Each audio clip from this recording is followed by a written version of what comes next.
Монголын үндэсний сагсан бөмбөгийн холбооноос зохион байгуулсан 21 аймгийн аврах шалгаруулах үндэсний лигийн тэмцээний шилдэг багуудад шагнал гардуулах ёслолын ажиллагаа өнөөдөр боллоо. Энэ жилийн үндэсний лигийн тэмцээнд Архангай аймгийн Алтан дорнодын Дайчид баг Сүхбаатар аймгийн багийг 4 тоглолтод дараалгажиж аврагын цомыг хүртсэн билээ. Монголын сагсан бөмбөгийн 21 аймгийн үндэсний лигийн тэмцээн олон улсын жишгийн дагуу 4 сар гаруй хугацаанд зохиогдож өндөрлсөн.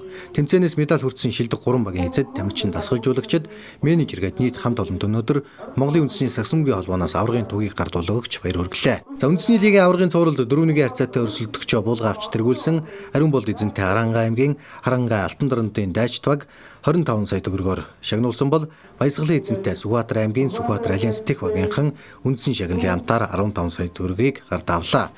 Харин хөрөл медаль хүртсэн 2 зан эзэнтэй баяр мөнгөний дасгалжуулагчтай Орхон аймгийн Эрдэнэт Икон багийн хамт олон мөн аврагын туг 10 сая төгрөгөөр шагнуулсан юм а.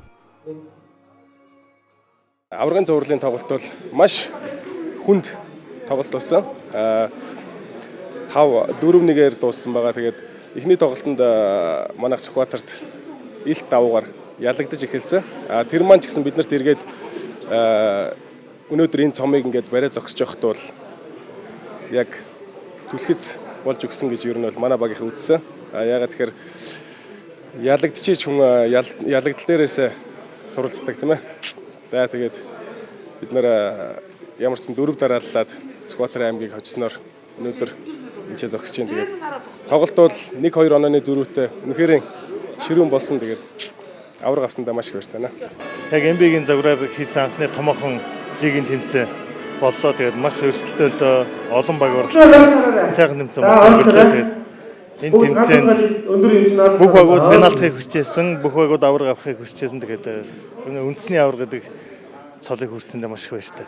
21 аймгийн үндэсний лигт анх удаа бүгд найрамд гардчлсан Солонгос ард улсын тоглогчид оролцсон нь Монголын сагсан бөмбөгт түүхэн үйл явдал болсон юм. Мөн энэ тэмцээний хасагдах шатны зарим тоглолтууд Эрдэнэт, Баянгор, Арвайхээр, Цэцэрлэг хотуудад зохиогдсон нь 2016-аас 2017 оны улирлын тэмцээний онцлог байсныг зохион байгуулагчид хэлж байлаа.